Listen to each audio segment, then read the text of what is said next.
सबसे पहले आप सभी को हैप्पी दिवाली। धनतेरस का त्यौहार आ रहा है और इस दिन बाजार की रौनक साथ में आसमान से भी ऊपर होता है। लोग खरीदारियां करते हैं और लक्ष्मी पूजा भी करते हैं। धनतेरस में लक्ष्मी पूजा क्यों होती है, आज मैं इसी कहानी को आपके सामने लेकर आया हूँ। नमस्कार, मैं हूँ सहर्ष कुमार। धनवंतरी ये भगवान विष्णु जी का ही अवतार है जो समुद्र मंथन से निकले थे। इस दिन मात्र धनवंतरी की नहीं बल्कि माता लक्ष्मी और धन के देवता कुबेर महाराज की भी पूजा की जाती है। आइए हम वह पौराणिक कथाएं सुनते हैं। कई वर्षों तक क्षीर सागर में निवास कर रहे भगवान विष्णु जी का मन एक दिन पृथ्वी लोक पे आने का हुआ, मृत्यु लोक को भ्रमण करने का हुआ। अतः उन्होंने माता लक्ष्मी से कहा कि हे देवी, आज मेरा मन पृथ्वी लोक घूमने का हो रहा है, भ्रमण करने का हो रहा है, अतः मैं होकर आता हूँ। माता लक्ष्मी जी का भी मन पृथ्वी लोक घूमने का हुआ, अतः उन्होंने भगवान से आग्रह किया कि हे स्वामी, आप भी मुझे अपने साथ पृथ्वी लोक पर ले चले। भगवान विष्णु राजी हो गए, मान गए, मगर एक आग्रह पर। उन्होंने कहा कि जैसा मैं कहूँगा अगर आप वैसा ही करेंगे तो मैं आपको अपने संग पृथ्वी लोक पर ले चलूँगा। माता मान गई और फिर दोनों क्षण भर में ही पृथ्वी लोक पर अवतरित हो गए। पृथ्वी लोक के एक जगह पर पहुँचने के बाद भगवान विष्णु माता लक्ष्मी से कहते हैं, हे देवी, कि मैं दक्षिण दिशा की ओर जा रहा हूँ, आप वहाँ मत आइएगा, यहीं ठहरिएगा और मेरी प्रतीक्षा कीजिएगा। माता लक्ष्मी उस वक्त तो मान गई, भगवान विष्णु जी चले गए।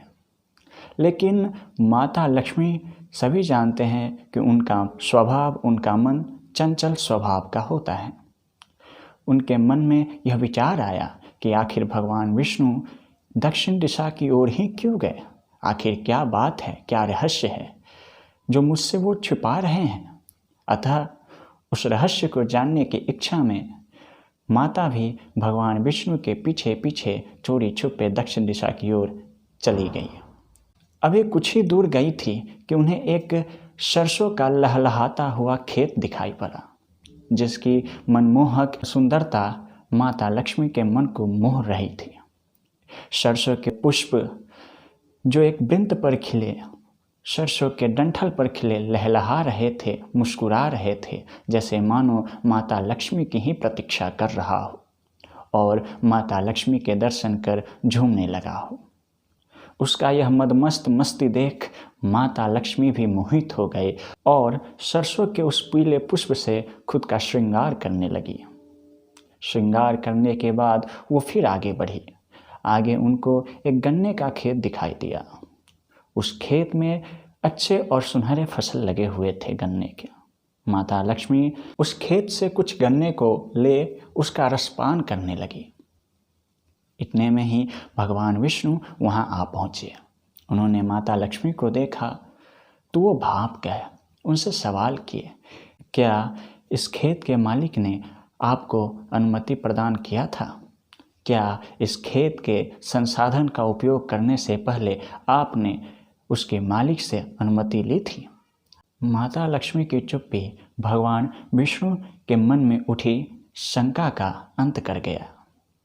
वो क्रोधित हो उठे और क्रोध में माता लक्ष्मी को शाप दे बैठे। उन्होंने कहा कि हे देवी, आपने इस खेत के मालिक से बिना अनुमति लिए इस खेत के फसल का उपभोग किया है, अतः आप फसल चोरी की अपराधी हैं, अतः आप उस किसान की अपराधी हैं, अतः आपको इस अपराध का दंड भोगना होगा।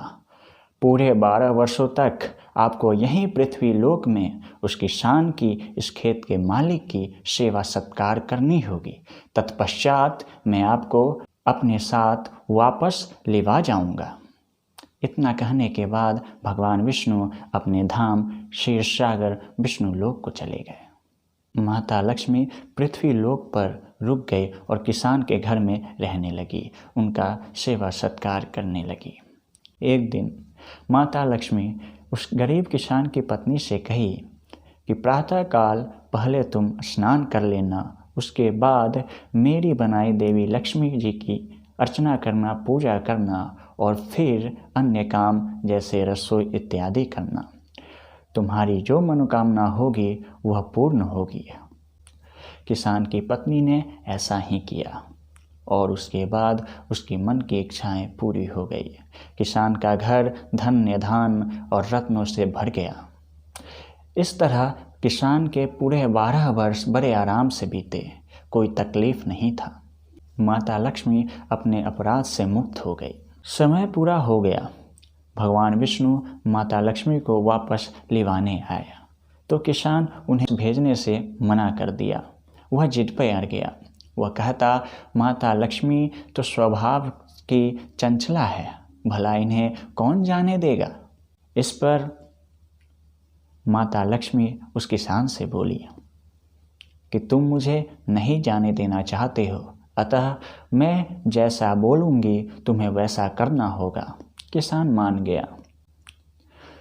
तब माता लक्ष्मी ने उनसे कहा कि कल तेरस है, प्रातःकाल उठकर अपने घर को पवित्र करना और एक तांबे के कलश में रुपए भर कर रखना और मेरी पूजा करना। अगर तुम ऐसा करते हो तो वर्ष भर मैं तुम्हारे घर में विराजमान रहूँगी। किसान मान गया और अगले दिन तेरस को उसने माता लक्ष्मी के कहे अनुसार ही सारी विधि व्यवस्था की। किसान का घर पुनः धन धान्य से भर गया और वह खुशी खुशी रहने लगा। तो दोस्तों, यह थी धनतेरस में माता लक्ष्मी के पूजे जाने की कहानी। वीडियो को शेयर कीजिएगा, कमेंट कीजिएगा, लाइक कीजिएगा और सब्सक्राइब कर दीजिएगा। साथ में आप मुझे कमेंट करके बता सकते हैं कि आप और किन आध्यात्मिक कहानियों को सुनना चाहते हैं। मैं ऐसे ही कहानी सप्ताह में एक बार ज़रूर लेकर आता रहूँगा। तब तक के लिए नमस्कार, हैप्पी दिवाली, शुभ धनतेरस।